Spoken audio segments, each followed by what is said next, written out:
I'm hoping this is sort of going to be the basis for the future, as in working together. To come up with some great project ideas together as a group, and focus on co-production is so important. As Health Watch, that's what we're about, and making sure that people's voices are heard and help shape services right from the start. So looking forward to it. I'm from Blackburn with Darwin Care Service.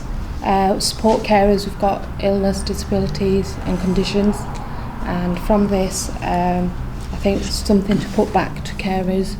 Welcome to the first workshop on co-production in action. We're happy to provide some pots of money which will give you an opportunity to try and put your ideas into practice. But in terms of what that money is spent on, it is a blank sheet of paper, and it's looking at how you can use that money to best engage with people and get them involved in improving their health and well-being. So what we're doing is an experimental process of whether or not communities can work together in relation to a project.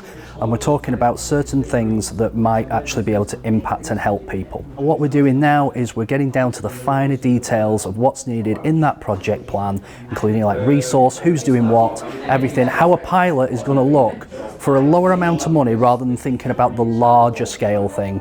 We need to work collaboratively, you know, we can't do things in isolation, so let's have a go. Well, there's not often you get an opportunity to influence people, decision makers. There should be more opportunities to influence decision and how to influence them, because I believe not just the people here, but if you speak to people in communities and that, they've got solutions.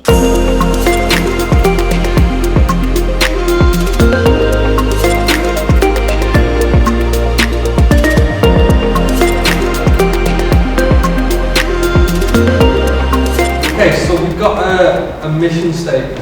It's basically to train teachers and community Colby champions to better support the mental health of young people with learning disabilities, autism, and are socially deprived to enhance the social capital, resilience and personal relationships. Essentially trying to tackle isolation and loneliness in young people, but equipping them with knowledge from self-help, self-management, mental health, tips, techniques, but also highlighting what they can do and where they can go. What will be a sustainability plan, but how will you evidence the impact of the work that you've done? How do we move forward from that, and how do we get into the next stage? So this isn't about, I suppose, stretching you to do a lot more and do different things in your organisations. It's about asking you, can we work smarter, can we work together, can we work collaboratively, and can we be better at targeting the groups that perhaps most need our support?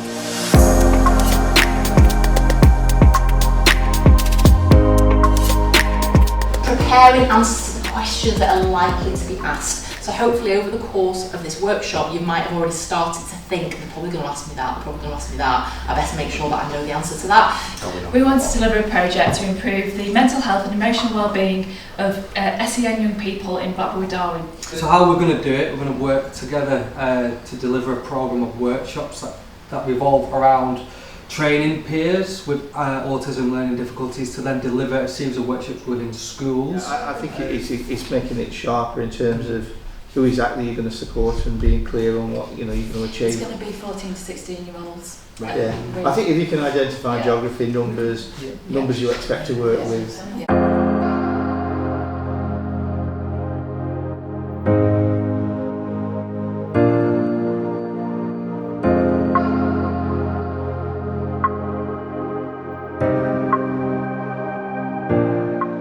So what we want to do is involve you in designing what works for the people that you work with on a day-to-day basis. And that's what all this is all about. At this point, I mean, I don't know who's going to get rewarded money. It might be one of you, might be all of you. That is up to our panel to decide. We have come together through the workshops as a partnership approach to address the well-being of young residents of Blackburn with Darwin with LD and autism. We're going to be cherry-picking some of our community champions to act as volunteers on this project. They're adults who will then they will help us to develop a training package about lived experience and their well-being and how they've dealt with their lives. through to adulthood, which we will then translate into a training package that they will then, with support, go and deliver to young people with LD and autism in a local school that we've got close links with. And I see this pilot as being an extension of that work, making sure that early help happens in the community and we take a preventative approach to young people's mental health. The content of our programme primarily revolves around helping the young people to understand themselves better. So through their thought processes, how they feel, how they think and what emotions are at play. We will develop the training, support them to go into the schools and tell them, this is what it was like for me, this is how I coped.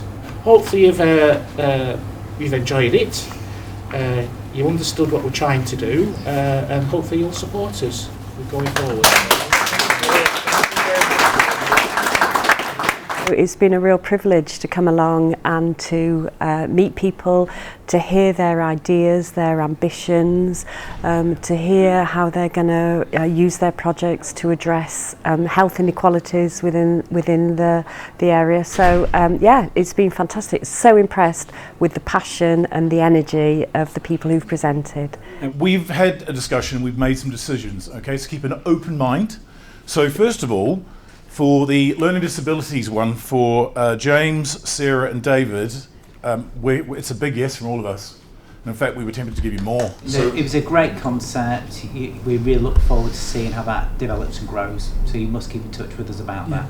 The fact that they're going to use a 21-year-old or a 22-year-old who's got autism or a learning disability, who's in a job, who's not living at home with mum and dad anymore, who is in a relationship, and they're going to talk to 14-year-olds who are scared about jobs, relationships, moving out of home. That's proper lived experience. We were very confident with what we were pitching for, and we were hoping that would come through, and we think it did come through, and we've been awarded with the money that we asked for. So yeah, happy days. Brilliant. What's the best thing about it is there's more than money that's come out of it. It was never about the pot of money. For me with the teams, it was about those developing relationships, about meeting the group of panellists that have so much to offer other than just money.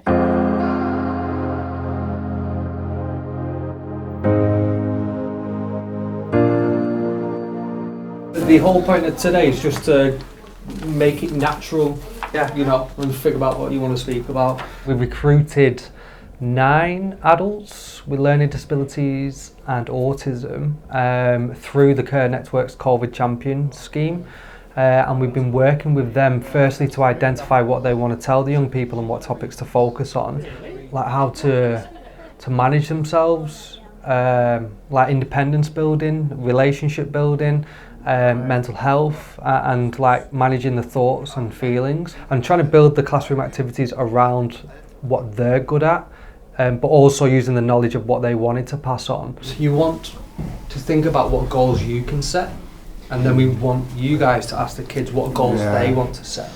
The school and the mental health in schools team, we've been meeting regularly. They're keen and they are involved. The teacher's going to facilitate these lessons, so they're going to do certain bits of the PowerPoints, introducing the subjects. It's your first day now, and you know that they're going to push you and see how far you can go. What would your advice be?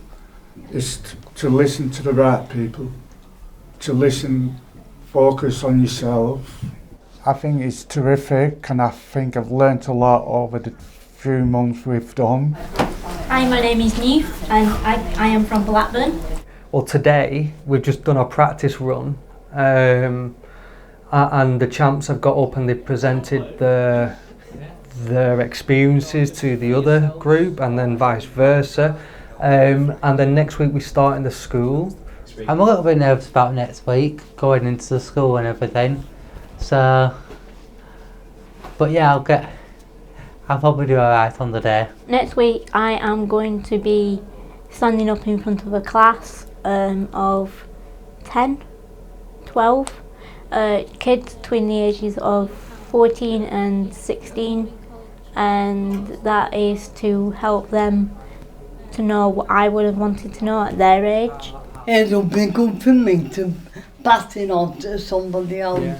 I think myself, I come in and teach them what I know. I want to be able to do it next week,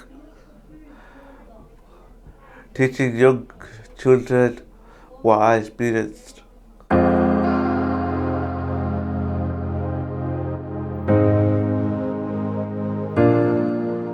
my name's Eve and I am from Blackburn. When I left school I felt quite nervous because I was like, what course am I going to do? How am I going to get there? What happens if I'm late? So I felt quite nervous to go into a new environment, to make new friends. Meeting new people and stuff was nervous for me, being in a new building. I overcame that by talking to people who were there and talking to everyone and making new friends. We've got some of the year 11s still going to have to go to an interview, so some tips on interview would be great. I always said time, be on time for the interview or whatever it is. Make sure you're on time or maybe a little bit early. Try and get as much information as you can out of the interviewer, so then you have more knowledge on what the course is going to be about. Smart clothes, like a suit or black pants. It's gone fantastically well. It's so good to see the champions have the confidence to speak in front of the students, and the students loved hearing about their lived experience of going through interviews, the transition from school to college. How would your friends describe you? Kind, caring, shy, nervous. What do you think your strengths and weaknesses are? My strengths might be that I'm a perfectionist, I like being organised, and that I'm always early rather than always late. Have you found it helpful having Dan, Uma and Neve talking about their experiences, what they learned? Yeah. Has that been helpful? Yeah. Brilliant. So this is the first session out of 6. So we've got some other champions coming in for the next session to talk about relationships, and then we'll cover mental health as well. And then we'll also bring in some external people like LSCFT's annual health checks team to talk about keeping on top of your health, and also the Refresh team are bringing their sports activities into the class as well. We'll get the champions involved in those sessions as well. Very confident. It went well. We could do it again. Keep we going. were nervous, but it went well and we seemed to get through it. I felt really nervous, but then once I've done it, I felt better doing it now because I know I've done it. I believe after this project they'll be more than capable of running it themselves, and they'll be more than capable with support of actually training other champions, and you know, we support, we equip and we can train to then create that network between schools, between champions, and basically give them jobs as well, you know, which will be really good. Co-production is so important. You have to have people's lived experiences to help shape what the NHS looks like in the future. Without that, you can't meet people's needs.